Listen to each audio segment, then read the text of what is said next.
And welcome back to another episode of the Office Dynasty League podcast. I am your host, as always, John Yaney, and I'm here with your, my, and our favorite two-colored bearded friend, Mac White. Hey, you say you're mine, and our favorite. You say that about half the league. That can't. How is it? How is everyone your favorite? How is everyone's favorite? No, you are your, my, and our favorite two-colored. Oh, you had to narrow it down to two-colored facial hair people. Yeah. Okay. Of everyone who has two distinct, different colors in their facial hair, you're my favorite. I will gladly take that title. Well, I'm going to be spearheading today. I'm going to be leading the charge. Today we've got, I think you guys probably all know, because I called nearly every one of you and asked for a little bit of input for the pod today. But in case you don't know, or in case you're John, who doesn't know necessarily everything, I went through the league history to find the worst trade that every team owner has made in the history of the ODL. And it is grim. Everyone has made some really bad trades. Now, a few caveats here before we get started. One, I did not consider the perception of the trade at the time it was made. Okay. So I know some trades were really bad in the moment and then were really bad, or maybe they were really bad in the moment and they weren't as bad as we thought. I didn't consider at all kind of what people thought about it when it was made or how bad it was when it was made. I only looked at strictly how the trades actually affected the teams involved in them. I mean, sometimes it's out of your control. Sometimes it might be injuries, or sometimes it might be just drastic value changes, or what picks turned into, those sort of things.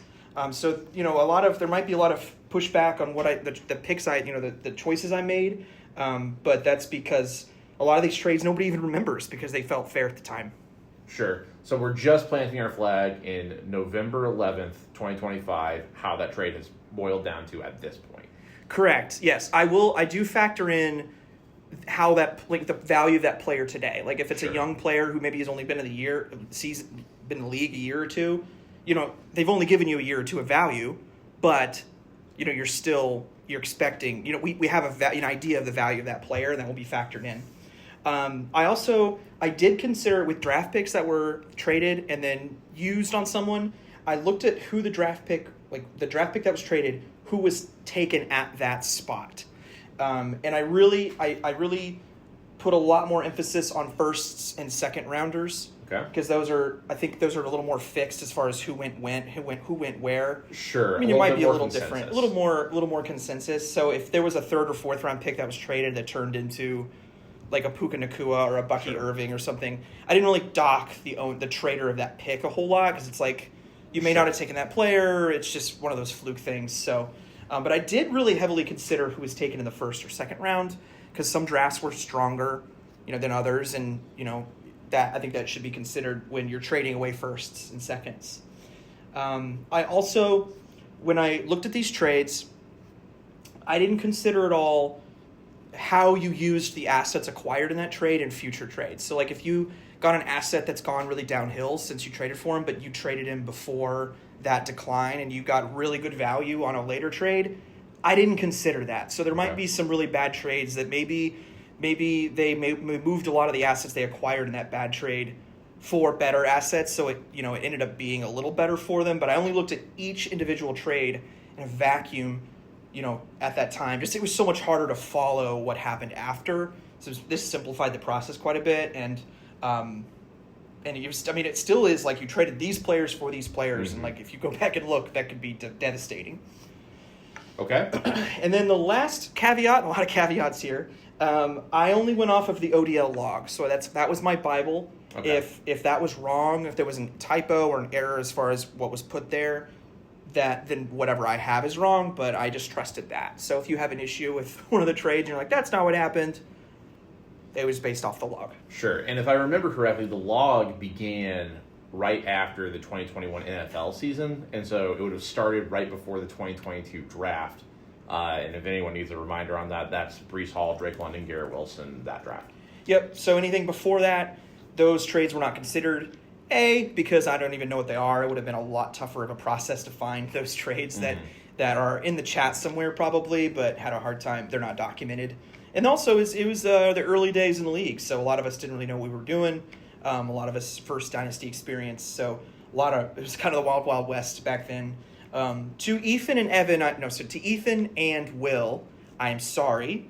That same consideration was not made for you, but you guys turned out okay. So I think it'll be Two playoff okay. teams. Yeah, and Will made a lot of good trades. So Sure. All right. So without further ado, I have decided to go in order. So there's going to be 10 trades we talk about today. I'm going in order from the least worst trade to the absolute worst trade. The best bad trade to the worst trade in league history. The best bad trade to the worst trade in league history, yes. And before we get going, I also have a few notes here. I thought this was interesting. I counted how many times each league owner was the beneficiary of these worst trades. And it was interesting. So Caleb was the beneficiary of the worst trades of these 10 trades. He was on the other end of 3 of them. Okay. So Caleb's on the other end of 3 of them. Tyler is on the other end of 3 of them. No surprise to anyone listening. No surprise to anyone. Will is on the other end of 3 of them, which Holy will cow. surprise some people. Yeah. He's actually traded a lot more than I remembered. Sure. So part of it is that, but a part of it is he just had a lot of really good trades, which I did not realize. I had 1, and Matt had 1. That's 11, my friend. That is 11. That is a good observation. We will get to that, why that's 11. I made one weird consideration, so there are 11 there. Okay. All right, so the best worst trade belongs to Mr. Matt Jordan. And on July 25th, 2024, he gave up Zay Flowers, DeAndre Swift, and the 2025 first-round pick that would become Tyler Warren. Tough. That's a lot. For Kyron Williams, Blake Corum, and Deontay Johnson. 2 guys who pretty much immediately lost value. Yeah. So I think he's pretty happy with how the Rams' backfield has turned out for him. And that's why this is the best one. He gave up a lot, but Kyron's a core part of his team at this point. I think Matt's benefiting a lot from the time frame stipulation. Explain. Since the log basically began almost exclusively in response to Matt and Tyler's trade, where we said we have to log these because we need to be able to look back at this from history, and we just, for whatever reason, didn't record that trade. I think Matt might be benefiting from when the log began logging. I understand. Yes, he has improved significantly. Absolutely. So I actually asked each owner to provide a statement in response to how awful some of these trades were, just to get a sense of do they defend it, do they regret it, what were they thinking. So Matt's quote, in hindsight, I felt like I gave up too much for the Rams backfield. I may have been blinded by my Rams fandom, end quote. We're all blinded a little bit by our fandom, some of us much more than others. I think I've done a pretty good job of actively not trying to acquire Colts, but I think I'm someone who would be blinded by someone throws in a Josh Downs in a trade, and I'm like, ooh, that's a piece right there. I did. You actually got Alec Pierce from me. I forgot about that. I still felt like I did good on that trade. You did. It was pretty good for both of us, but I think you probably won it based off how Alec Pierce turned out. I did have a discussion with Matt. He disagreed with me on this choice. He felt that what he had given up, what he'd gotten for Cook and Kelsey in that trade, he felt that was a worse trade. But I actually looked at what he got from that if he'd held on to those assets. And it wasn't probably what he could have gotten, but based off of how those guys' careers turned out, they each had one more good season. Sure. And what the picks turned into, it was actually reasonable. It's just he probably could have gotten more the day of. But that's context at the time I didn't factor in. Yeah. Yes. Okay, so next we have, this will be a surprise. The next worst trade is Adrian's. So Adrian on July 7th, 2023, traded Aaron Jones, his 2025 first round pick that would become the second overall pick. That would be Tet McMillan. And KJ Osborne. I should have written the last name. I was like, who is that? KJ Osborne. So essentially, Aaron Jones has been good, but Tet for Mike Evans, Mike Williams, a second that he used on Roman Wilson, and a 2025 third that was used on Ollie Gordon. So it's kind of surprising that Adrian hasn't had a worse trade than that, but that is the worst trade I could find. He doesn't trade very much. He does not trade very much. There were not very many choices. And Adrian is one of our more heavily ridiculed owners for trading. Yes. And so I think he's always a little bit guarded on, I have to get something worthwhile back, and he still somehow manages to get a lot of flack. I think it'll be funny to look at his Bijan trade in a few years and be like, oh, 2 out of those 3 guys are perennial All-Pros, and he nailed that, and we were very critical of that at the time. Yeah. But that's a huge hypothetical. That's really, truly not terrible. No, it's not. I mean, it's not great. There was one other one that was considered. He gave up a pick that became Drake London for Aaron Jones and Ramondre Stevenson back in February of 22. That's bad too. But tough. He did get Aaron Jones and Ramondre Stevenson, which could reasonably be 2 years, 2 starting running backs for the next 3 years, and you'd be. This is probably the first year where they couldn't be your 2 starting running backs. Correct. Oh, Aaron Jones looks like he's back, so we'll see. Yeah, but Ramondre no. Travion popping up. So yeah, and it's so Adrian's quote. He said, "I thought Aaron Jones was done. I thought Mike Evans and Mike Williams had more in the tank. I could not have been more wrong. The fact that the pick turned into Tet hurt so much more." End quote. That's tough. That's tough, especially because you could have taken either Tet McMillan or Amari and Hampton with that pick, and both of those guys, depending on what your roster needed, would have been huge. But yeah, that one hurts. That's not nearly as bad as I think some of them to come. Yes, you are correct. That hurts. It is interesting. So he hasn't made very many trades, and I was like, why is Adrian's team so, why is it in such a bad position? And I think it's because he hasn't made very many trades. But every trade he's made has been 3 assets a negative. Out. It's been it's been a clear negative. It's just never been an egregious negative. And everyone else has had a lot of egregious negatives, but they've also had massive heists. Yeah. So it's kind of but if you're just losing every time you trade and you traded 6 times, I think it's just been a slow decline. So sure. All right. So the next worst, or I can't get that right. The next least worst. Another rung down. Another rung down is Ethan. So Ethan also hasn't made very many trades, so that's why he's higher up. But I did go with the JT trade. Yeah, it has to be. There's been a lot of discussion about the Olave trade. I'll defend why I picked the JT trade. So to remind you, Ethan gave up Jonathan Taylor on July 24th. They're all July trades. Maybe we're just off season, tough to evaluate. Yeah. So Jonathan Taylor out the door, a 26th third out the door, that is undetermined, a 27th fourth out the door for Ethan in exchange for Jalen Waddle and Mark Andrews. This is one of those rare trades where it really doesn't feel like it matters who came in.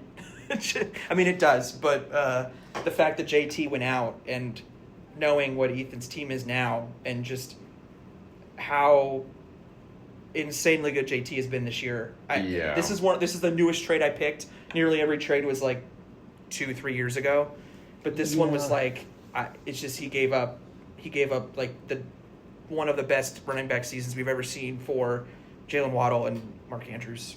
I think it's particularly tough because it's easy to forget this because it was a few years ago. But in 2021, Jonathan Taylor broke the NFL record for most games in a row with 100 rushing yards and a touchdown, and this season is somehow better.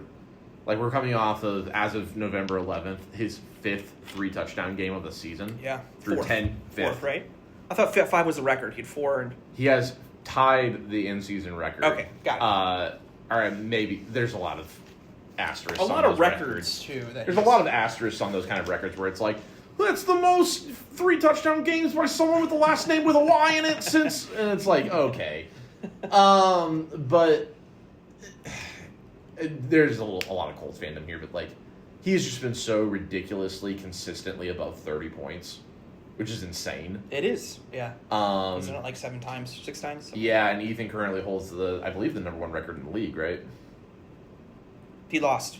He lost. Yeah, he's 7-3. Yeah. So that puts us in a position of like, are you 9-1 with Jonathan Taylor? I think he is. 10-0? We have to look at his 3 losses, but yeah, I mean, he would have won the week he started Jerome Ford.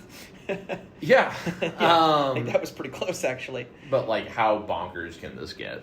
Yeah, it's just tough. But so a lot of people will say the Fields Olave trade, which was bad, but Olave's been pretty good, but he's been a disappointment since that trade. So. Again, I know that we're only taking into account like where we are now and not where we were then. It was him coming off of this like you're a borderline Pro Bowler as a rookie, which is why people hated that trade. Yeah, as his age, he's having his best season to date right now. Yeah, but it's also like the concussions are a concern, and his quarterback situation is a concern, and I mean, if you want to take context again at the beginning of the season, I mean, Olave's getting moved for what? Pickens. Yeah, Pickens at the beginning of the season was viewed as. Yeah, we'll see. Yeah. So. Yeah. No, I mean, I was chopping Olave, and nobody was really interested. So, but yeah, so just because of that, I mean, it was the worst trade at the time for sure. But Olave's not really been as much of a difference maker as we thought, and definitely not as much of a difference maker as JT this year, and probably going forward. Even if he's significantly worse, it's not someone you would have given up for Waddle and Andrews. No. So, Ethan did not provide any quote, but I think recently in the chat he pretty strongly regretted that trade. So I think his exact quote is, I think his exact quote is, "What was I doing? What was I doing?" Yeah. Yep. But maybe it won't matter. Maybe he'll make a run and all will be forgiven. All right, the next rung down is myself. This was a trade I completely forgotten about, and I really enjoyed going back and looking at the text chain between Will and I about this. This was made on July 9th, 2022. So we are 4 out of 4 for July trades. I traded pick 8 in the draft. Oh, wait, no, this would have been... Sorry, I think it was dated wrong. This was not July. This was a draft day trade. Okay. I traded James Cook. Sorry, go back. I traded pick 8, which was going to be James Cook, and Tyler Conklin for pick 11, which I turned into Christian Watson, pick 23, which I turned into David Bell, and DJ Chark. Yeah. So I went back and looked. So that's bad. Like, obviously, like, James Cook was the guy at pick 8. So essentially, like, I mean, that's who we were going to, that was the consensus at pick 8, was James Cook. So yeah, turning James Cook into Christian Watson, David Bell, and DJ Chark, rough. I went back and looked at the text chain, and he said, "I'm interested in moving up from 11 to 8. What are your thoughts?" And I was like, "I'd love to." I said, like... You were all in moving back? I was like... I think I was set at running back at the time. I don't think I needed a running back. Sure. And I was out on James Cook, and I remember he was like, "I want to move up to pick 8 for James Cook." And my text, word for word, was, "I am not looking at James Cook whatsoever." And we went back and... better or worse? I was like, "Okay, you can have James Cook, whatever, bro. I'll take who I want at 8, which probably would have been Christian Watson."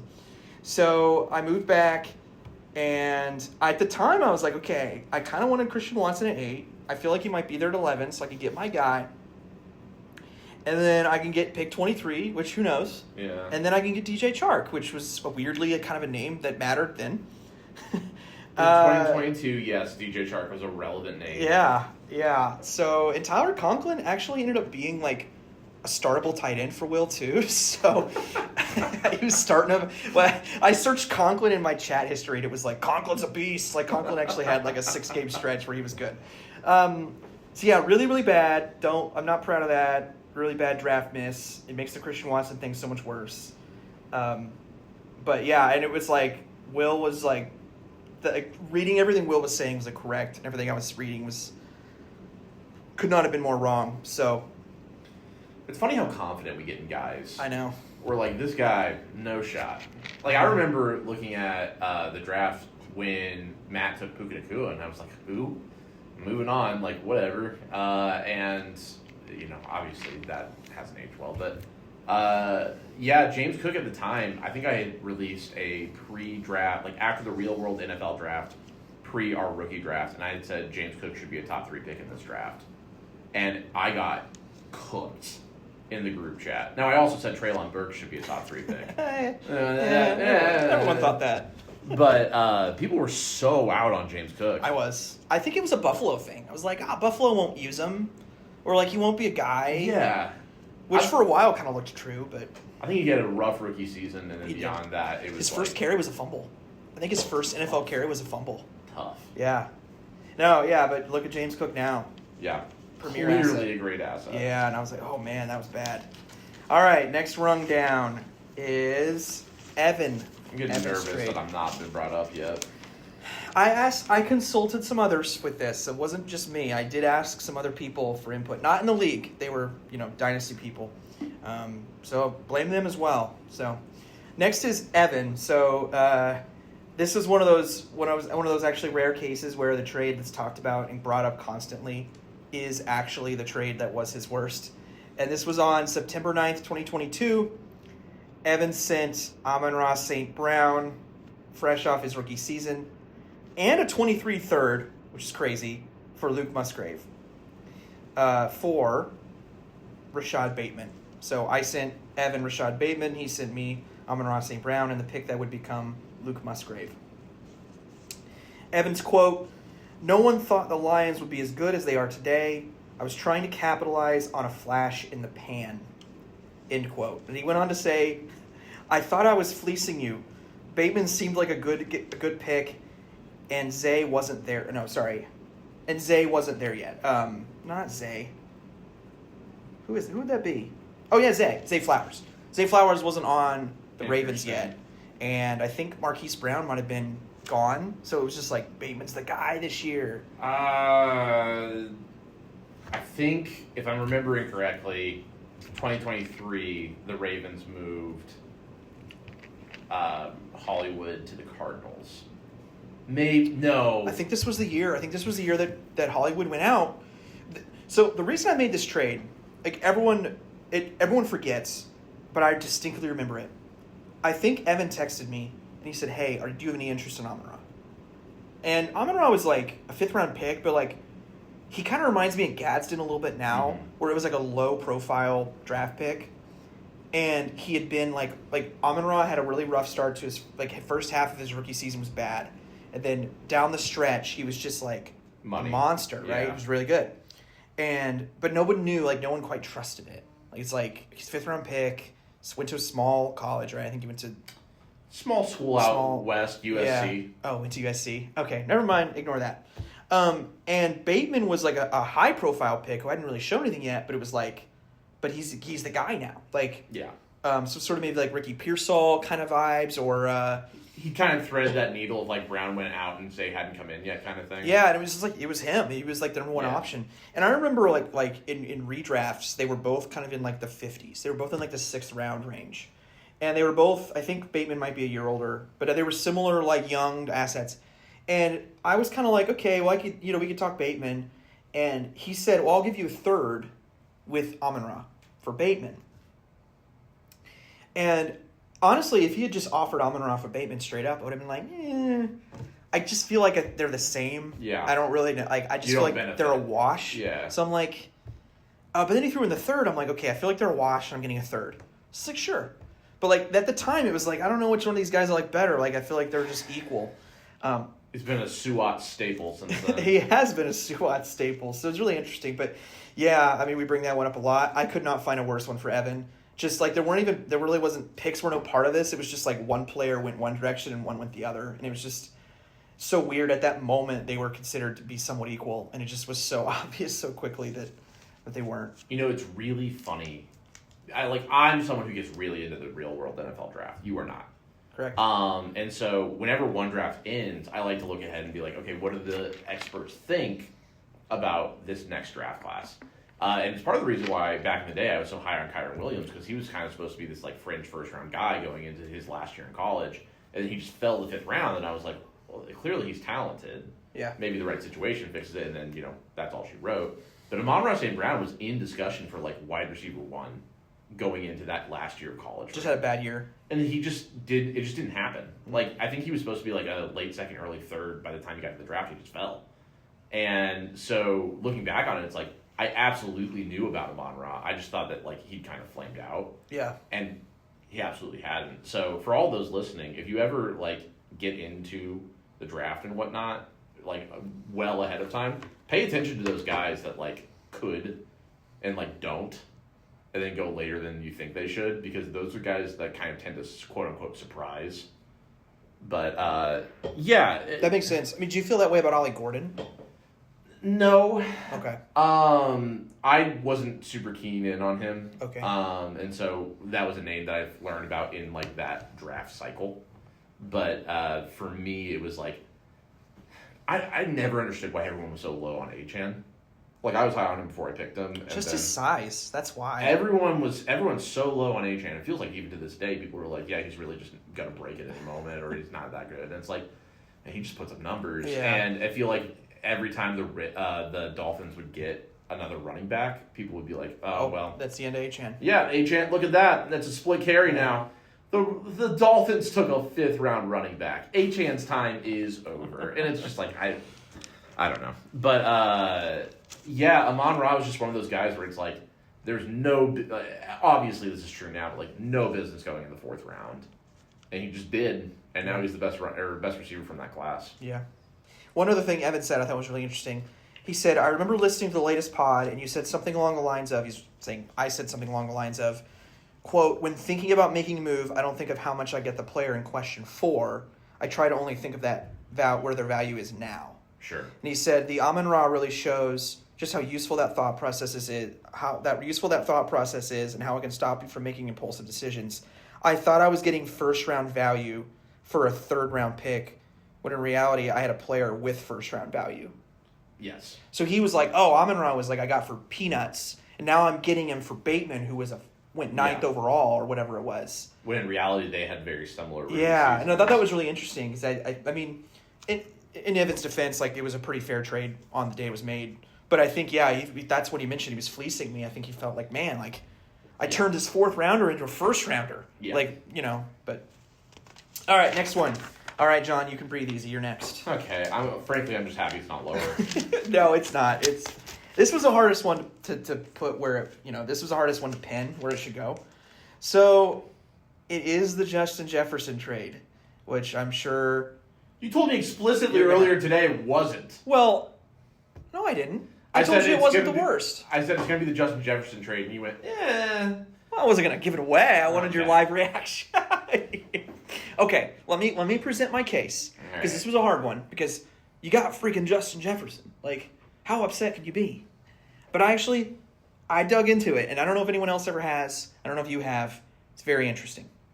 So, the day of the trade, you gave up Kyron, Deontay Johnson. You gave up 3 firsts, 5 seconds. 3 firsts, 5 seconds. Yes. And then 2/3. Okay. So, of those, how many picks are there? 10 picks? Of those 10 picks, 9, not 10. 6 have been made. Okay. Here's who they've been used on. And I think this is actually like a good average of what you get out of 6. Blake Corum. Bad. Hasn't worked out. Jalen Wright. Bad. Hasn't worked out. Jaden Daniels. Probably pretty good. With that 2nd-round pick. Like, you're trending down, but still worth trending down, but like I think dynasty-wise, like you're like pretty happy with that. Emeka Ibuka. Tough. Cam Ward. Bad. No one cares. Jalen Royals. Bad. No one cares. There are still 2 firsts, a 2nd, and a 3rd left to go. Okay. So Kyron Williams, not saying he's on Justin Jefferson's level, not saying you'd rather have him, but since that trade was made, he has been RB7, RB9. Okay. You're an RB1 for him. And, we don't know when the end is. It could be another 3 years. It could be next year. We don't know. Justin Jefferson got hurt first year. He's wide receiver 33. That was a little bit intentional, I will say, for myself, because I was trying to get a bottom pick, because part of the strategy was I get Jefferson, but then I'm also like investing in this super high pick. So Yeah. just context. Sure. But yeah, I mean, yeah. And then he was wide receiver 2 the next year. That's what you wanted him for. This year, wide receiver 13. Yeah, it's been a down. It's been a little down season. He's still Justin Jefferson. But I guess here's my thing. Here's my take. You gave up Kyron. You gave up what turned into Jaden Daniels, what turned into Emeka Ibuka. You still have 2 more firsts, a second and a third. That's just a lot. That's just so much. And I know you don't regret it. And the way your roster was built, I get it. Like I get why you made the trade. Obviously, we know a lot about this one.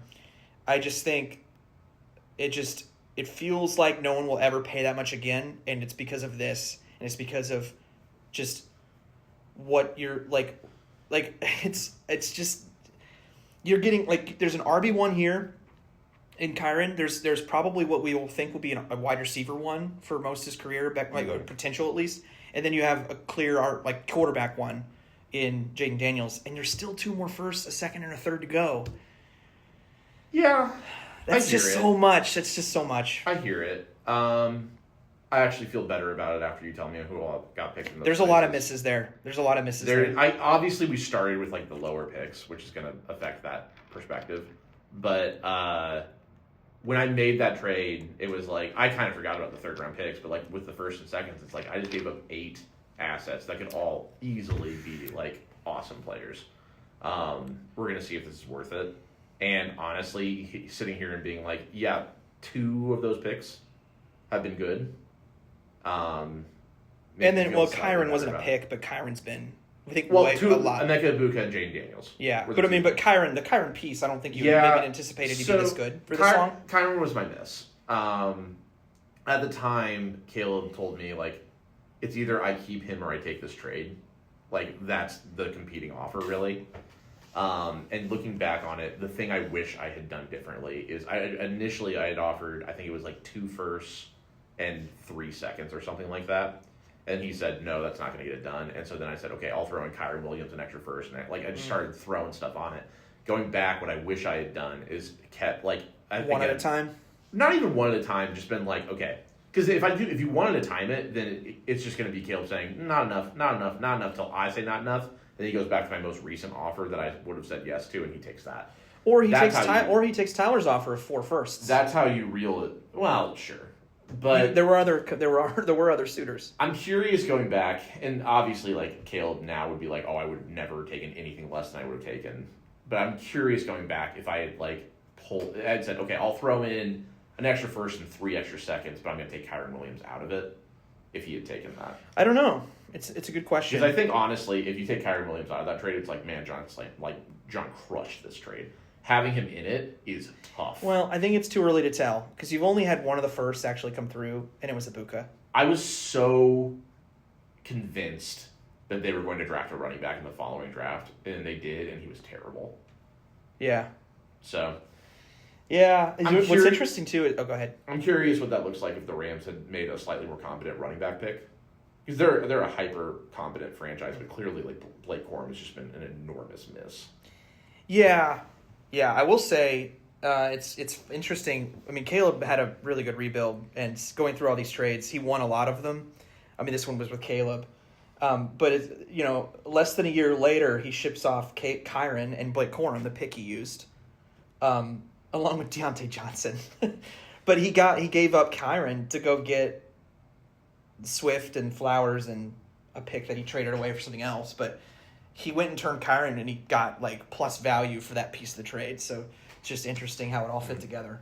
But yeah, I mean, it's hard. This easily could have been higher. This one's a lot more nuanced. I just felt like it's just a lot of pieces. So we'll see. I mean, if these first don't pan out, or they're bad drafts, or you win a title and it's pick 10. Yeah, well, then again, next year's value looks like it's pretty bad around the place that my pick projects to be, and the year after that, we'll see. Yeah. I could just be awful next year, and then it's like, hey, that pick was Jeremiah Smith, and Woof. Yeah, and the thing is, too, we don't know, like, 25 is considered a bad draft, but, like, the back end of that draft's looking really good.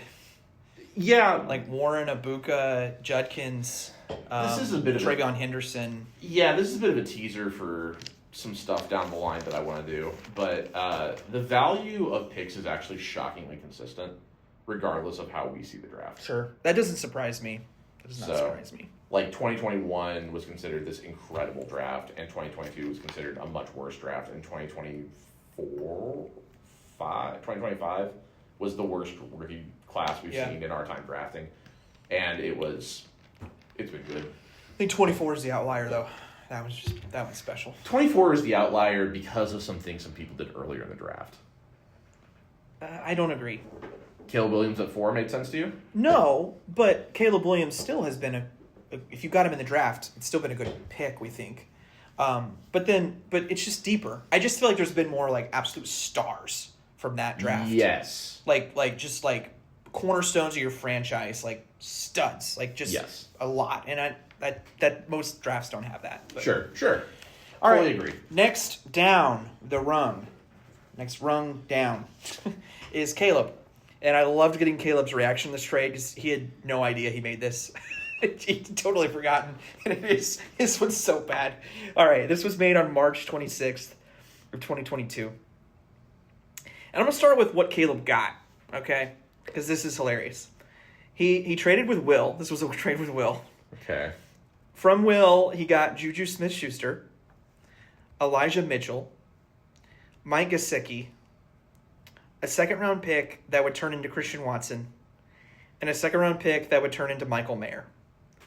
That is a poo-poo platter of all poo-poo platters. That's a perfect game of bad assets. And I'm sure Juju and Elijah Mitchell were like technically the pieces of that trade. I mean, the seconds, yeah. But and then he gave up Devontae Adams 3 years ago, along with Dalton Schultz, who's been usable for 3 years for that. So not a whole lot of picks in this one. It was just like, oh, man, Devontae Adams for what feels like basically nothing at this point. I don't know, maybe you got some value out of some of those guys, but... That's kind of funny. He just traded Devontae Adams and Dalton Schultz started on his team this last week. I know. So those assets have come all the way back around. It is interesting. I feel like I trade a lot. And then I looked at like how much I've actually traded. It's like, and just the web of like Caleb, Matt, Will, and Tyler. Like that web of whatever they are always doing. There's a lot going on. I can't keep things straight. Caleb's quote, I traded a proven talent for a bunch of unproven hype, Juju Smith-Schuster included. He also had a lot of really funny things he said. He was just like, I did that? It's like, yeah, you did. That one's tough. He had no memory. Oh, there's not a lot to say about that. He doesn't even remember what he was doing. I'm sure it made sense. No one remembers it. Yeah, I didn't remember that one at all. Yeah, I think you'd asked me about this one yesterday. You're like, which one should I do? And I was like, he made that trade, and then since you told me about it, I also then forgot again that he had made that trade. That's tough, but it's also like, I know we're not doing it this way, but like if two of those picks go right, it's like, oh, well, that was better. Yeah, and that's the thing. That's the thing is it that would have been considered. But I mean, the thing is, if your second round pick's Christian Watson, that might be an average second round pick. That's also true. I mean, it hasn't worked out, but like he's carried value somewhat. He's been someone that people are still actively like kind of interested in. Maybe he'll pop off at some point. Michael Mayer, complete miss, but you know there's a lot of complete misses in round 2. So correct. All right, yeah. The other one I considered for him, maybe I was a little biased here, but he shipped off Josh Jacobs to me in July of 22 for Mike Williams, DJ Chark, and a 4th-round pick that turned into Trey Tucker. Is this the bonus trade that makes it 11? Nope, it's not. I just like mentioning other things that were considered, and I like mentioning trades that I fleece people. So fair enough. Win-win. But no, just the fact that, yeah, I mean, Devontae is special, and yeah, bad. All right, next down the list is Tyler. And this was a trade that literally made my jaw drop. This was like one of those trades that doesn't... Tyler does this thing where he really believes in a player and he swings for the fences. Yeah, Ricky Pearsall. And Ricky Pearsall he got from me pretty cheap, actually. Yeah. Travis Hunter is Sure. a good example. Sure. I've forgotten how much he wanted Jameson Williams. So Okay. this is a guy. This is another Will. This is another Will fleece. He got Jameson Williams from Will, and a 4th-round pick that turned into Izzy Abanikande. Based on that pronunciation, you can expect how well his career went. The Jets also drafted him. So Tough. So essentially Jameson Williams. This was coming off of Jameson Williams' rookie year, in which he gambled on. He'd been PEDs or something. I don't remember. He'd been suspended. He didn't play. He got hurt. So we didn't really know what to expect. Tyler was all in. So Tyler gave up a 1st, 2 seconds, a 3rd, and a 4th. Yeah, I also remember Jameson Williams. I remember Will getting slapped for that one in the group chat. Did he really? It's interesting. Yeah, he won because now this is a lot of bad pick luck for sure, but that's what happened. You trade a 1st, 2 seconds, that couldn't happen. Yeah, and the 1st was from 24, which was again a good draft. Yeah, so this ended up being pick 6, which was used on Ladd McConkey. So it is Ladd McConkey. Oh no, rough. But, I mean, if Tyler has that pick, it's probably either Brian Thomas or Xavier Worthy. So it's okay, bad. The 2nd turned into Achane. That is pick 15. Oh. Which Tyler probably would have taken Achane at that point if he has that pick. The 3rd-round pick turned into Tank Bigsby. So not a miss there. This other 2nd-round pick was Jermaine Burton. So big miss there. Yeah. The 4th-round pick in that trade turned into Puka. So I didn't consider the Puka thing. It was but it was just so comical that the picks that were in this trade turned into Achane, Ladd McConkey, and Puka Nacua. Which is a pretty legit core for a whole team. Yeah. So this was all picks. It was it was when I thought about just the pick volume that was given up for Jameson Williams, who, now he's turned it around a little bit, but Tyler didn't wait long enough to find out, which I didn't consider that, but it is also funny that he basically sold him at his lowest point for a guy that he gave up. The funniest part about that, which is Will has been pretty vocal about this, so I think he'd be okay with me sharing this publicly. He didn't mean to take Jameson Williams in that draft. Yeah, it was a whole thing with Matt and Will and their contingencies or something. Well, that's not even what I'm talking about. Okay. But there was a contingency in that draft. Will was worried that Matt was going to trade back and he wasn't going to be able to get Treylon Burks. All right.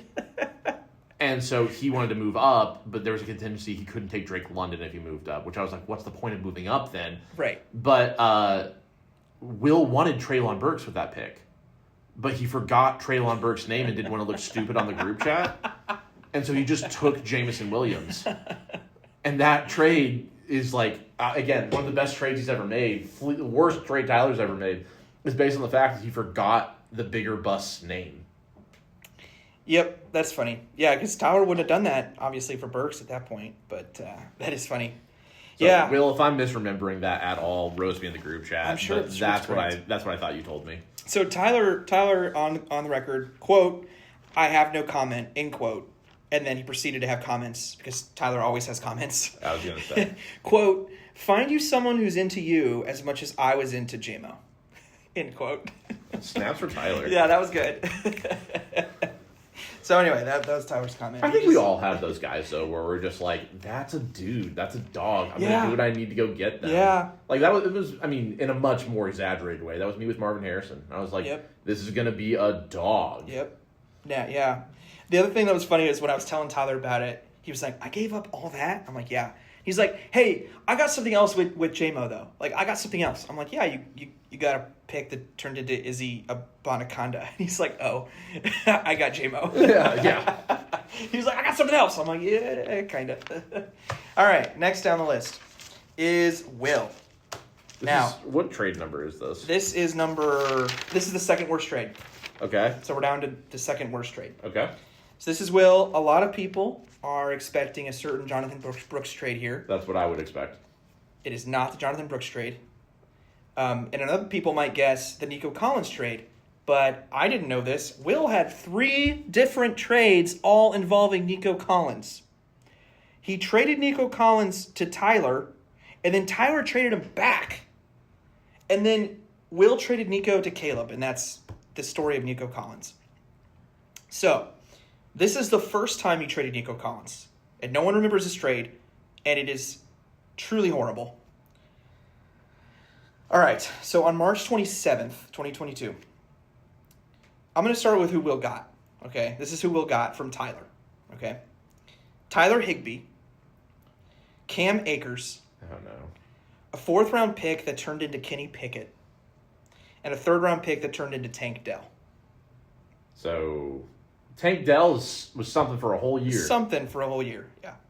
He gave up Nico Collins, which, bad, but no one believed in Nico Collins, but it's Nico Collins, so that's who he is. Robbie Anderson, which, interestingly enough, was, I think, one of the 2 core pieces of that trade. He had, a moment where it was a big deal. We talked about Chosen? Yeah, Robbie Chosen, yeah. Chosen Anderson? Chosen Anderson, yeah. Jonnu Smith, his own 2023 first-round pick that ended up being a lottery pick. It was used on Jordan Addison. Okay. Caveat here, Will traded it to Tyler.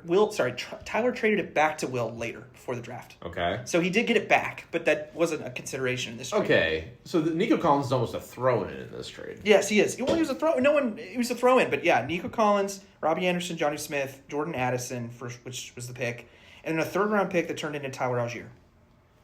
It's a worthwhile player. But the problem is, getting Higbee, Akers, Pickett, and Tank Dell for all those guys. That's tough. In 2 years we can come back and listen to this and be like, Tank Dell is a wide receiver 15 right now. But that's tough.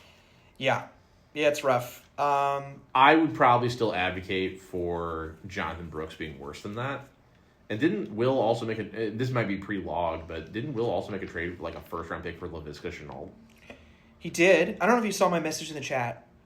That trade is the most talked about, hyped up trade probably ever. Okay. Because I looked at it. He traded Shenault. He traded for Shenault in a 2nd, which turned into pick 12 for pick 8. That's not terrible. No, it's not. I mean, it's bad, but the legend of that trade is far different from what actually happened. So the pick 8 was my pick. It was my first that was traded in that deal. And it turned into Josh Downs. Okay. And pick 12 was That's Michael someone Mayer, I bad. believe. It was either Mayer or Sharp. And it wasn't Sharp. Maybe it was Sharp. I don't remember. But it wasn't a player that hit. But it was okay, when you think about it being a late first for an early second. Now, maybe Will didn't know that, but it was my first. I think people generally knew at the time that my team was probably pretty good at that point. Yeah.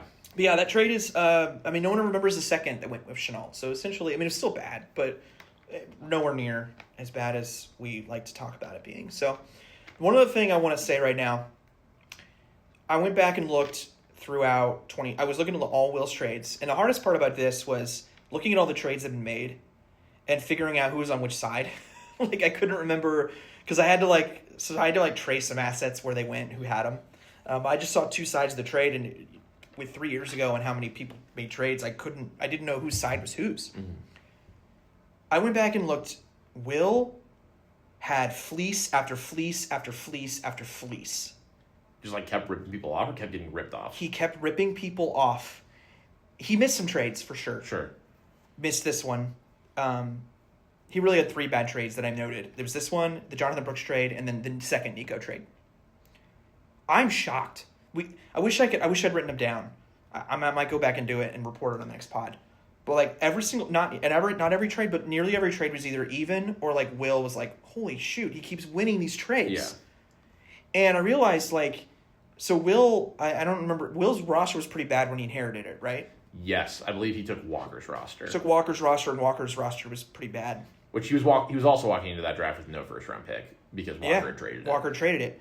So, Will's been bad for most of his time, but he's good now. And I looked at his roster recently. I'm like, how did he...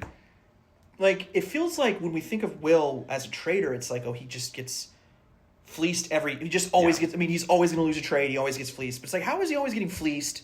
It feels like he's using his 1st-round picks poorly. I think his draft history is probably worse than the average. Sure. And yet, he's built this juggernaut. And I'm how did that happen?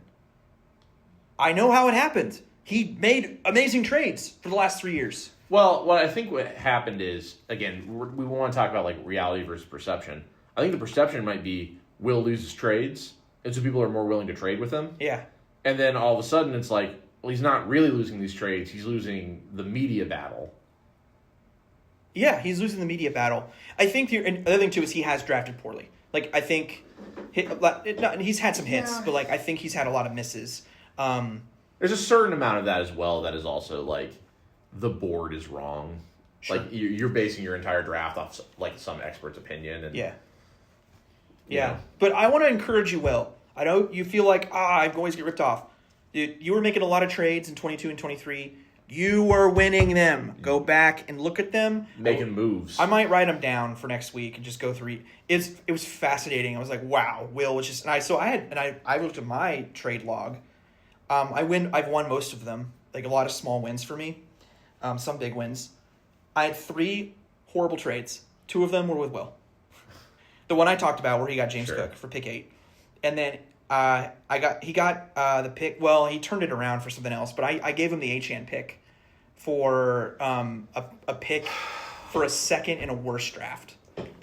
So he got the Achane pick from me, which he immediately turned around to you. So I mean, you know, but yeah, and then the other pick, my other worst trade was giving Adrian a second for Mike Williams, and then he retired less than a year later. Can you imagine if Will had walked away from that 2022 draft with James Cook and Devon Achane? Was that was same draft? Same draft. That would have been bonkers.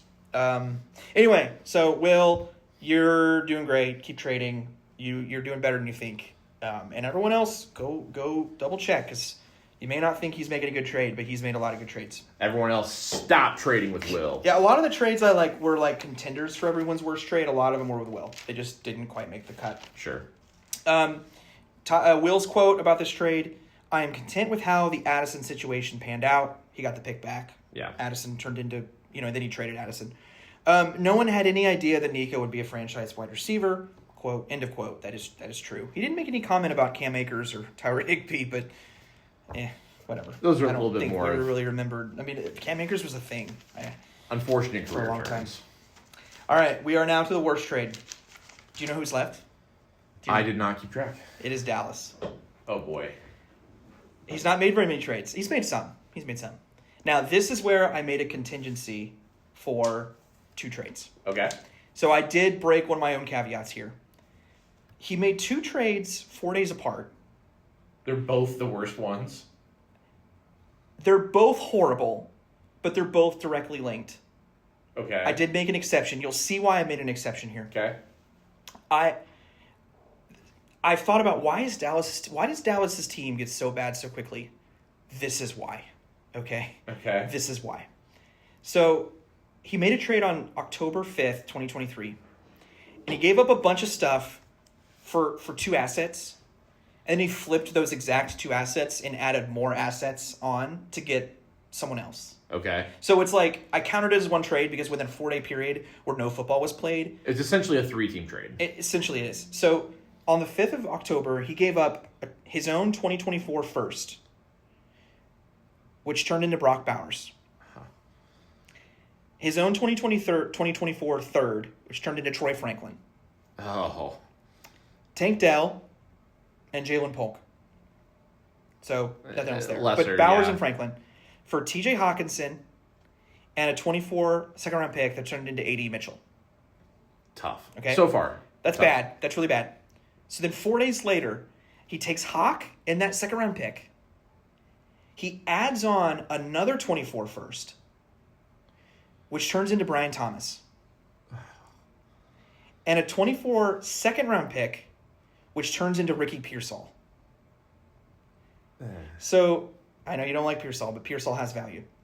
So, Bowers, Troy Franklin picks, but 24 picks. Tank Dell, Jalen Polk, Brian Thomas, Ricky Pearsall for Cooper Kupp.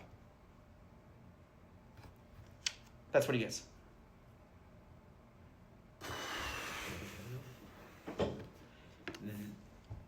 I am pretty astonished by that. That's insane.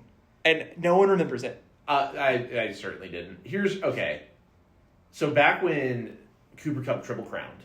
That was before that season. Right. Yes. All right. Cooper Cup Triple Crown in 2021. Yes. I traded, after that season, 4 firsts with some, like, integral, like, coming back and forth, blah, blah, blah. Yeah. To Matt, 4 Cooper Cup plus Saquon Barkley and Keenan Allen. Mm-hmm. And I said at the time, I feel like I'm giving up 2 firsts for Cooper Cup, 1 first for Saquon Barkley, and 1 first for Keenan Allen. And that's the trade. Mm-hmm. Dallas gave up more than that for just Cooper Cup. Yeah. After he had, like, heavily declined. Yeah. No, so this was actually pre-decline. But, like, this is 2022 was good. A good year for him. But it was, like, a pretty clear downward trajectory. Yes. Had begun. Yes, but yeah. So, mid-season. So, since then, he has not had an 800-yard season.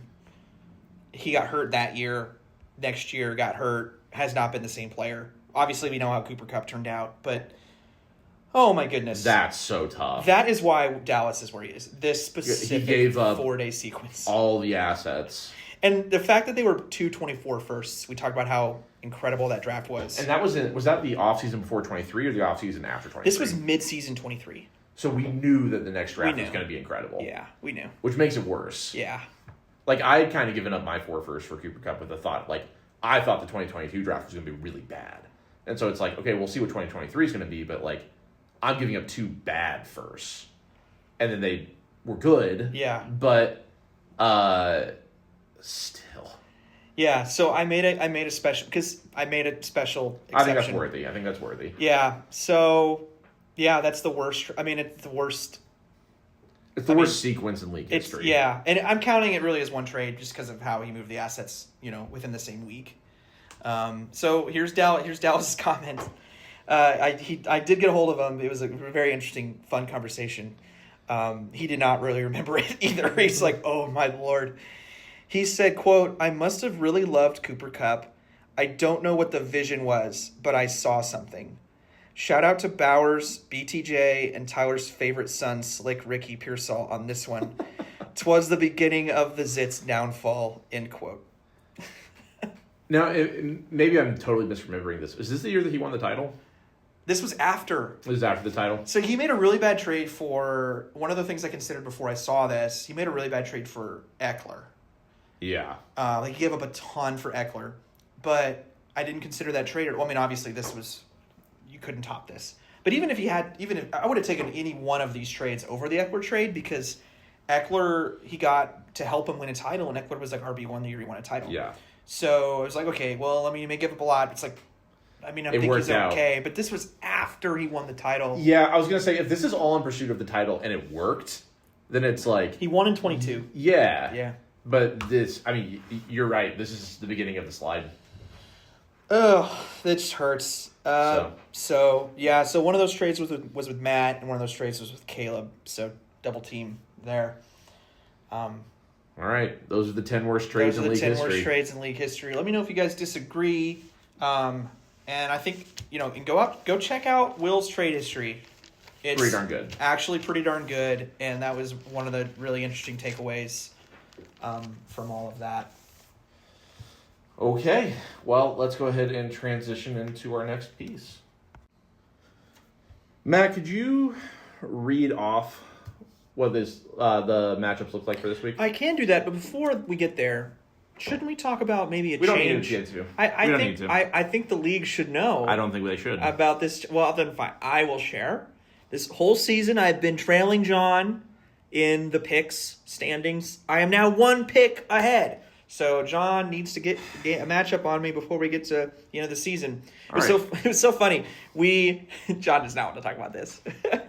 We could not remember who we picked the last 2 weeks. So we went back to the pod and listened to who we took. And John was so quick to give who he picked. And he said, I'm going to go with this guy. And then I was we knew who won. So we were listening to see who I picked to see if I gained a matchup. And I would talk freaking forever about who I wanted to pick. And I'm like, you idiot, Mac, just say the right answer. It's not that hard. I did say the right answer. So I'm now in the lead. There we go. Last week we went chalk. Yes. Week before, we had 2 differences, and Max right on both. I did get them both. My one lead has turned into a 1-game deficit. Yes. So now all I have to do is pick exactly who you pick, and game over. The funny part is I joked about this for a long time, and you said, you wouldn't do that. Well, you wouldn't do that, but I might. But you might. I won't do that. Who's our first matchup? All right. The marquee matchup of the week. It is me versus Matt. Mano y mano. Oh, boy. All right. So currently, I'm projected to win by 10.5 points. But Dobbins is in Matt's lineup, and he's projected for 0. So looks like he's going to... Whoa, he'd probably start Harvey if Dobbins isn't a go. Which would be like a 14, 15-point projection. It's kind of at 12 right now, but I would think 13 or 14. So we'll go with Matt, probably projected to win by 4. Probably right in that range, so pretty close to a pick. Okay, who you got? Oh, man. You gonna bet on yourself? He has CMC against the Cardinals, Puka against Seattle. It's going to be a lot of points. Bowers plays Dallas. Those are like really juicy matchups. I'm glad this is not a playoff matchup. I will go Matt. His matchups are just so good. My matchups are not as good. So I will go Matt. I'm going to go with you, partially to get back my game, Okay. but partially because whenever you bet it against yourself, you win. It seems to be which I'd be happy with, even though that might mean that I end up with a picture of you in my house. Wait, Okay. no, a horrible picture in my house. All right, then we disagree. All right, next is Tyler against Will. Currently, Will is projected to win by 2 points, and it looks like they've both set their lineups. Yes, they have both set their lineups. Will is projected to win by 2 points. Will versus Dallas? No, Will versus Tyler. Oh, Sorry. I was like, Will's projected to win by 2 points against Dallas? No, they're both around 130. No. This is a tough one. As much as I want Tyler to win, because of my draft picks I'm holding, I'm gonna go with Will. Okay. I'm gonna go with Will. He's got a pretty solid lineup this week. I think I have to pick him again. Really tight. It is. So for the sake of having a difference, I'm going to go with Tyler. Okay. Do you want 2 differences though? I feel like that probably means a split. Cancel each other out, or Yeah. I get my lead back. Or you're going greedy. Oh, All right. risk it for the biscuit. Risk it for the biscuit. All right, next is the toilet bowl. The Zits versus the Farms. Do we really have Dallas versus Adrian and you versus Matt in the same week? We do. Isn't that amazing? Currently, Dallas is starting Jalen Wright, so that's fun. And Luther Burden. Exciting. This is... sorry. It's just... He's got a lot of buys and a lot of people hurt, and it's bad. No Tyler Warren. He doesn't have a tight end in there. There's no way you're picking Adrian. Adrian's projected to win by 10 points. He's got Judkins going. He's got McBride going. J.J. McCarthy plays the Bears. This isn't the Bucks bye week, is it? No, Bucks play the Bills. It's a good game. Adrian could start big fella. He might be back. Yeah, but like with Henderson's breakout, He's got Worthy on the... Adrian's got Worthy on the bench. I'm going with Dallas. All right, I'll go Adrian. And I'm really glad you went Dallas, and that's your final answer. Well, if you say so. All right, moving on. Is that your final answer? Yeah. All right. I got Dallas. That's going to be a good one. Dallas. No, I've got Adrian. And Adrian's... I'm glad we're on the same page. I have Adrian, you have Dallas, correct? Yes. All right, good. All right, we have you and Ethan. I'm not picking against myself. You should not. You just have some dream matchups here, and I've also got Pittman out. That's notable. yeah, I don't care. Your team's really good. Woo! Yeah, no, I think you bounce back. Ethan's team's good. It's just Lesser. It's just your team's just like Warren's playing the Bengals, Achan's playing the Commanders, Jefferson's playing the Bears, Lamb's playing the Raiders. Someone said it earlier. What's Achan projected for? It's 28. Incredible. I mean, like, There's why? no way he does that, but there is a way he does that, but I mean, JSN against the Rams is 23. Dude, Achan's a dog. I know Achan's a dog, but like JT doesn't even have a projection like that. That's really funny. Oh my goodness, Achan's been so freaking good. He's been incredibly consistent. That's the thing, is like the Dolphins could be horrible and Achan is still, it doesn't matter. Bad teams don't matter for running backs. Anyway, yeah, we both got you. Finally, Evan and Caleb. This is a very, very interesting matchup. Another fun one. Yeah. Currently, Evan's projected to win by 15. Caleb has Garrett Wilson out. Scadaboo's still out. Pierce is on bye. So, couple things, but yeah, I will go Evan this week. He's at full strength. The Lions play the Eagles, so that could be bad, but it's Gibbs. I'm sure he'll be fine. But yeah, I'll go Evan. Okay. I'm gonna go with Evan as well on that one. Okay. I think Caleb's team is far from like bottom tier, but I think he was like 8th or 9th in scoring this last week, and won. Yeah. So yeah, we got 5 really good matchups this week. Like I don't feel like there's any that are like. Well, normally it's like with you and Matt, it's like, okay, well, I'm just going to bet on you guys to win. Yeah, with Adrian and Dallas, I'm just going to bet on them to lose. Play each other, so that gives which us inherently 5 good creates matchups. 3 good matchups. This outside could be. of those. I think this will be the make it or break it week. I think this will decide. Yeah. And I guess we went 3 on different, so it's odds. It's a pretty good chance it's 2-1. Yeah. So odds are. Yeah. All right. Well, it'll be a fun week. This is a big week in the ODL. Yes. It's very exciting. A lot of matchups to track. So, okay. Mac, you got anything else for our viewing audience? Nope. It's been a pleasure. All right. And as always, let the best man win.